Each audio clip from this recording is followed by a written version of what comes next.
Capítulo 8. Y así fueron pasando mis primeros tiempos en la pensión de la Luneta, entre aquella gente de la que nunca supe mucho más que sus nombres de pila, y muy por encima las razones por las que allí se alojaban. El maestro y el funcionario, solteros y añosos, eran residentes longevos. Las hermanas viajaron desde Soria a mediados de julio para enterrar a un pariente y se vieron con el estrecho cerrado al tráfico marítimo antes de poder regresar a su tierra. Algo similar ocurrió al comercial de productos de peluquería retenido involuntariamente en el protectorado por el alzamiento.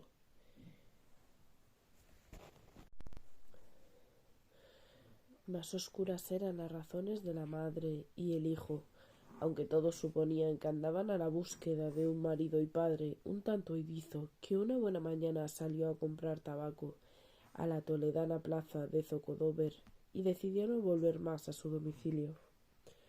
Con conatos de bronca casi a diario, con la gente real avanzando sin piedad a través del verano y aquel contuberbio de seres descolocados, iracundos y asustados siguiendo el milímetro su desarrollo, así fui yo acomodándome en esa casa y su submundo.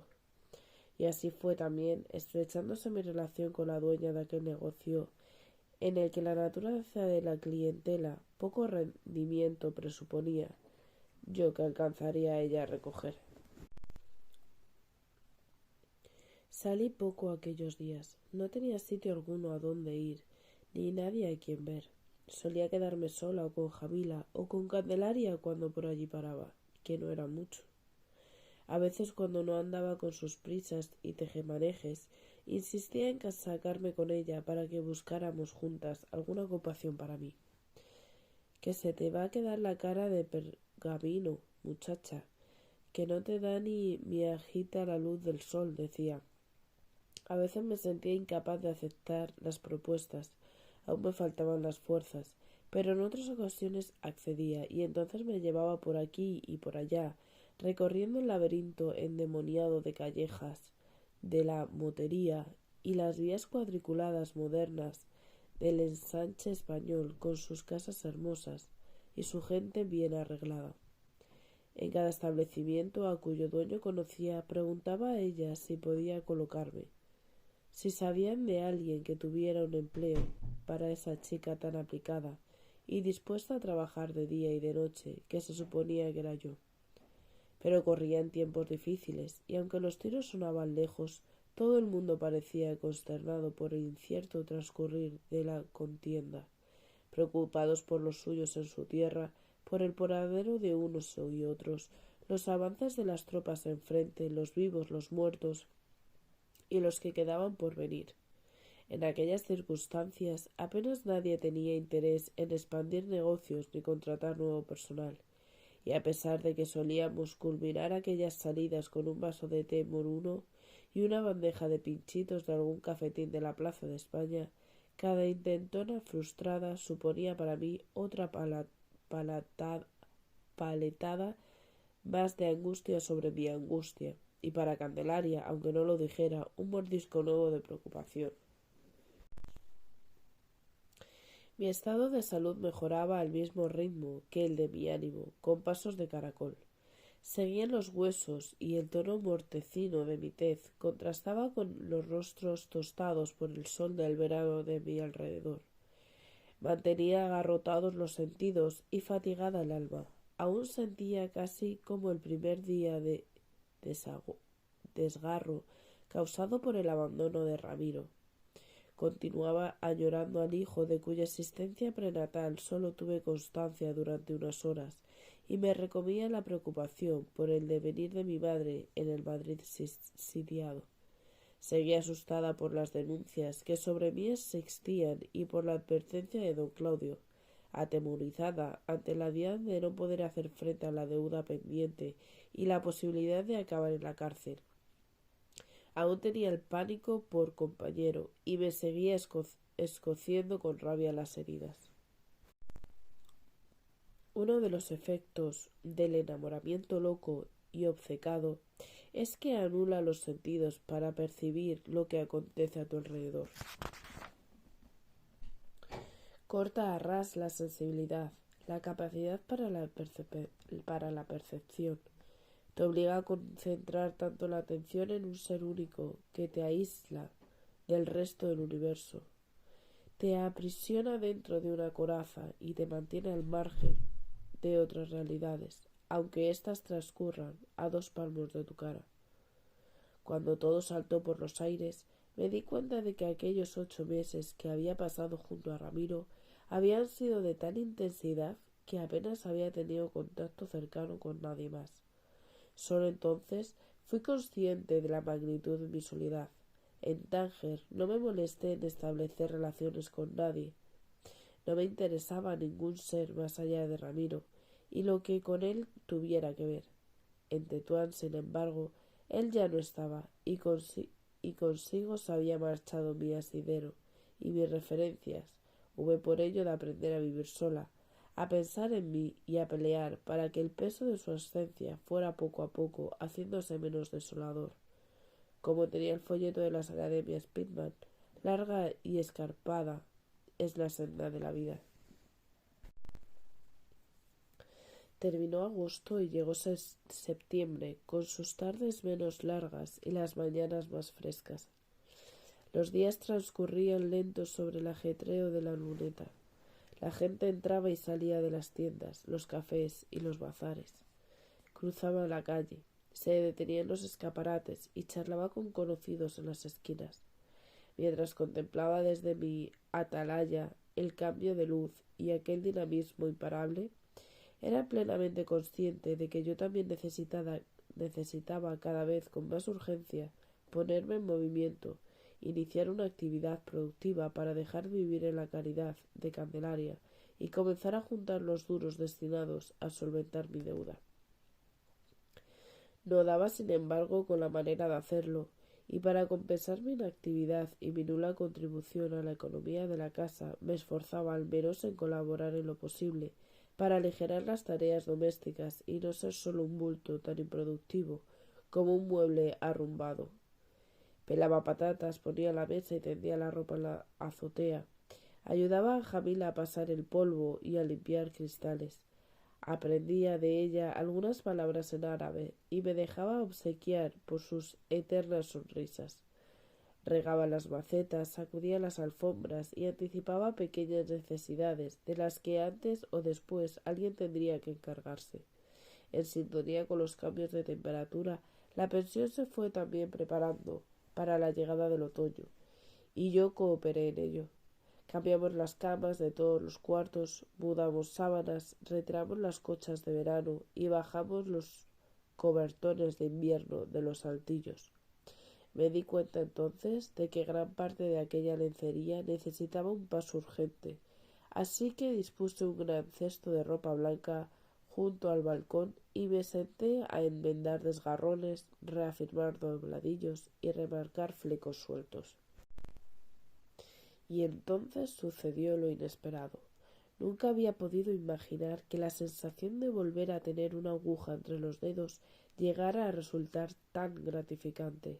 Aquellas colchas ásperas y aquellas sábanas de bastolienzo nada tenían que ver con las sedas y muselinas del taller de doña Manuela, y los remiendos de sus desperfectos distaban un mundo de los pespuntes delicados que en otro tiempo me dediqué a hacer para componer las prendas de las grandes señoras de Madrid.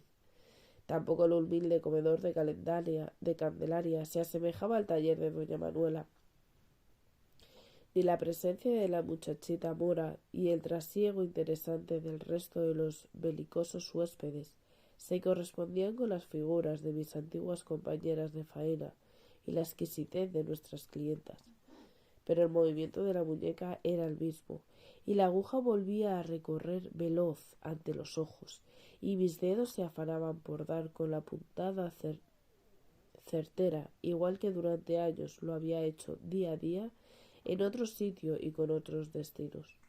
La satisfacción de coser de nuevo fue tan grata que durante un par de horas me devolvió a tiempos más felices y logró disolver tempranamente el peso de plomo de mis propias miserias. Era como estar de vuelta en casa. La tarde caía y apenas quedaba luz cuando regresó Candelaria de una de sus constantes salidas. Me encontró rodeada de pilas de ropa recién remendada y con la penumbra toalla entre las manos. «No me digas, niña, que sabes coser».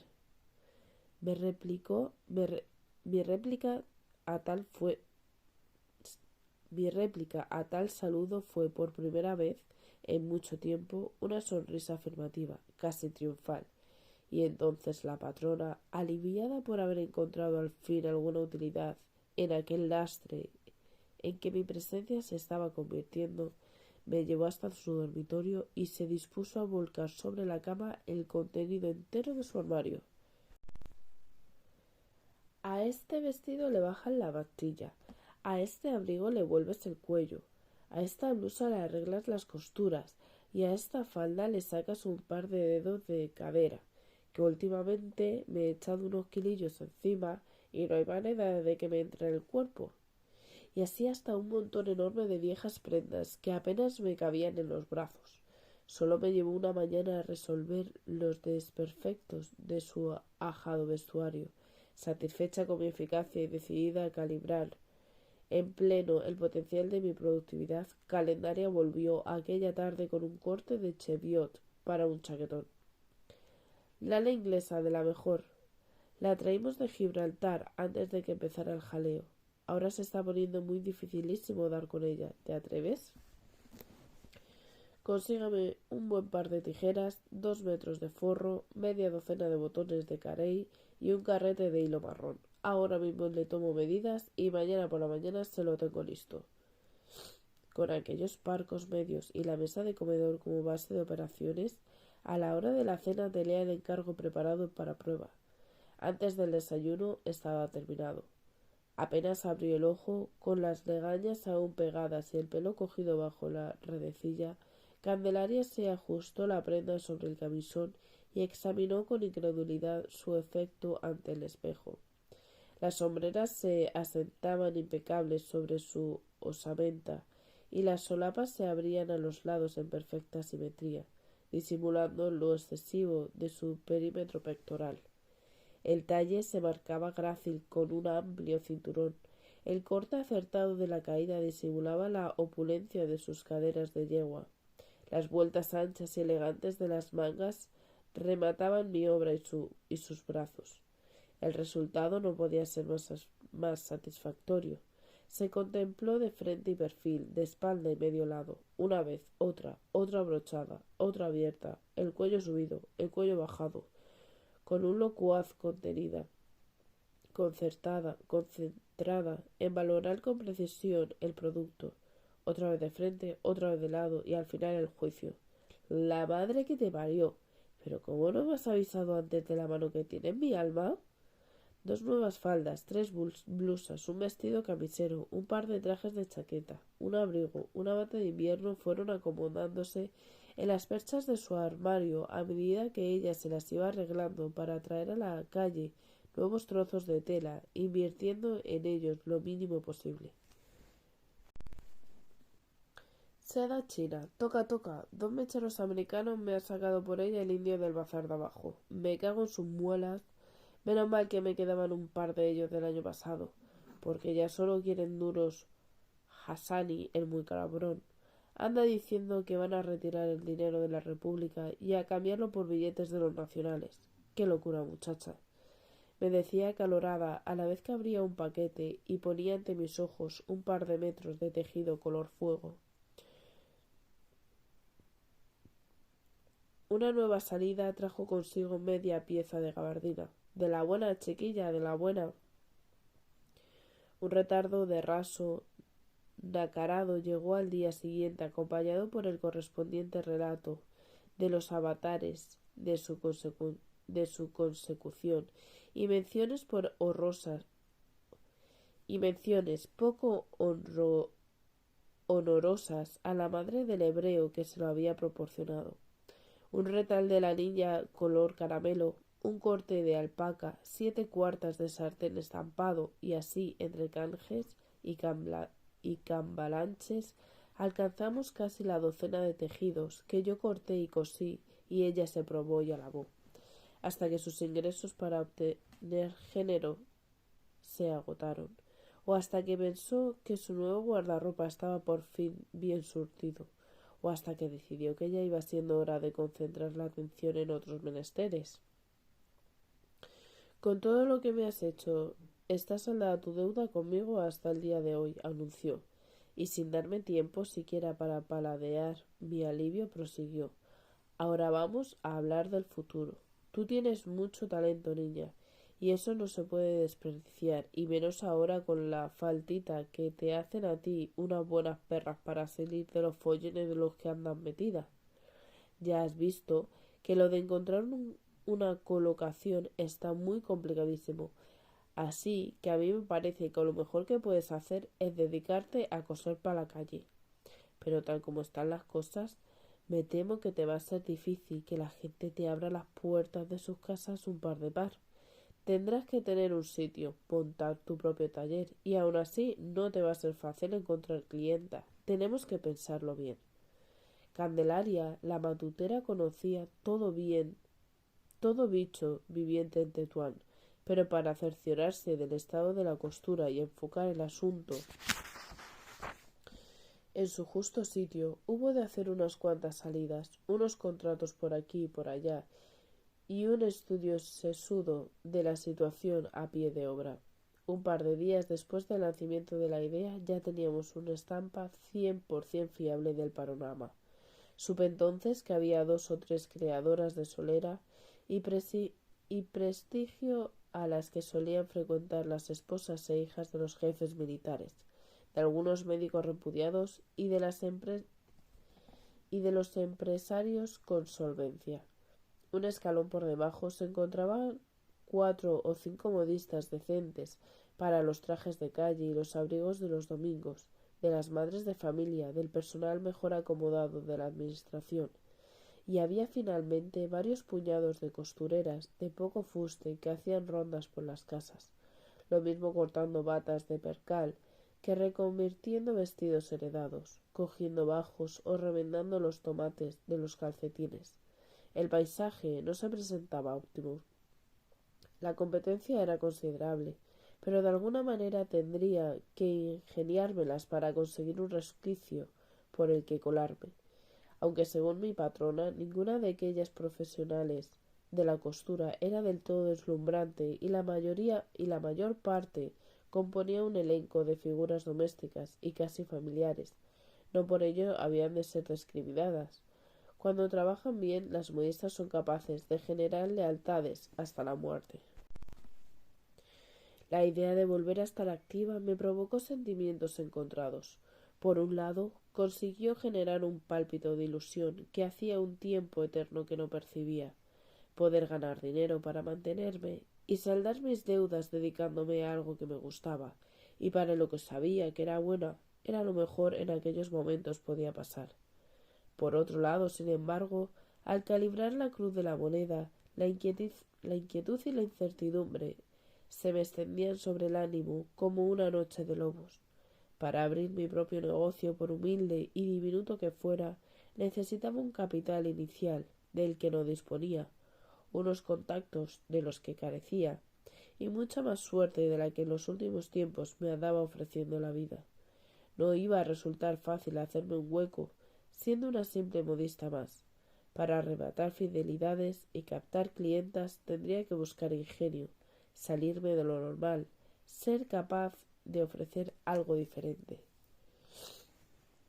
Mientras Candelaria y yo nos esforzábamos por dar con una vía por la que encauzarme, varias amigas y conocidas suyas comenzaron a subir a la pensión para hacerme algunos encargos, que si una blusita niña, hazme el favor, que si unos abrigos para los chiquillos antes de que se nos meta el frío. Eran por lo general mujeres modestas, y su poderío económico andaba en consonancia. Llegaban acarreando muchos hilos y escasos retales, y se sentaban a hablar con Candelaria mientras yo cosía. Suspiraban por la guerra, lloraban por la suerte de los suyos en España, secándose las lágrimas con una punta del pañuelo que guardaban arrebujado en la manga, Se quejaban de la carestía de los tiempos y se preguntaban con angustia qué iban a hacer para sacar adelante a sus proles, si el conflicto seguía avanzando o un tiro enemigo les mataba al marido. Pagaban poco y tarde, a veces nunca, como buenamente podían. Con todo, a pesar de las estrecheces de la cliente y la vanidad de sus encargos, el mero hecho de haber vuelto a la costura había conseguido mitigar la aspereza de mi desolación y abrir un resquicio por el que ya se filtraba un tenue rayo de luz.